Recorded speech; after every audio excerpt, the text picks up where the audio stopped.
Eestlane on töörahvas, tööl käies aga tuleb ka enda tervise eest hoolitseda. Et töötajad saaksid meditsiinilisi hüvesid, on olemas töötaja tervisekindlustus. Siiamaani saab tööandja panustada maksuvabalt tervise- ja spordihüvedesse 400 eurot aastas, kuid õhus on uus plaan tõsta see piir 1200 euroni. Töötajale ta annab samu asju, mida täna aga natuke rohkem. Tuues näite, et kui aastal 2018 valis keegi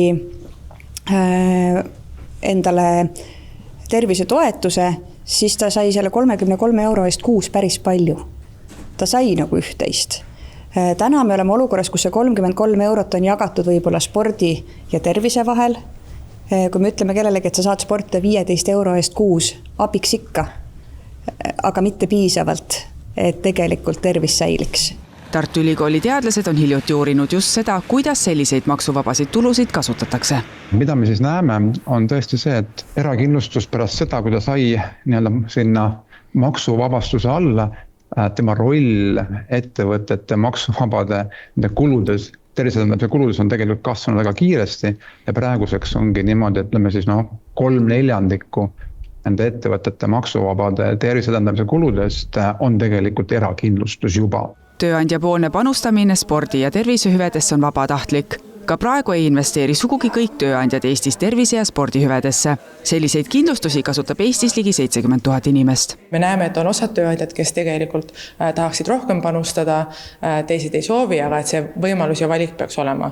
Ja et selles olukorras, kus tervishoiusüsteem on sellises väga suures rahapuuduses, Tervisekassa enda eelarve on miinuses, siis seda eraraha panust peaks olema valmis vastu võtma nende tööandjatelt, kes seda soovivad teha. Isegi kui see maksuvaba piir 1200 eurole tõstetakse, ei tähenda see sugugi, et kõik töötajad automaatselt ka nii suuri hüvesid saavad, sest iga ettevõte otsustab ka siis, kas ja kui palju tema enda töötajate tervisesse panustab. Suur miinus ongi see, et see maksusoodustus ka praegu ikkagi enamiku töötajateni ei jõua.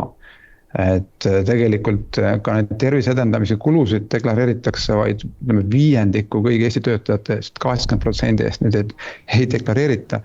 Ja see kindlustus, erakindlustus on tegelikult selgelt koondunud ka kõrgema palgaga sektoritesse.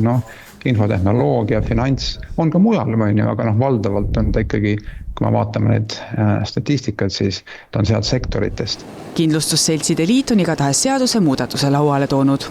Sotsiaalministeerium suunas meitena küsimustega Rahandusministeeriumi poole ning Rahandusministeerium nentis, et nemad tegelevad praegu kindlustajate pöördumisega ning vastuseid jagavad alles järgmisel nädalal.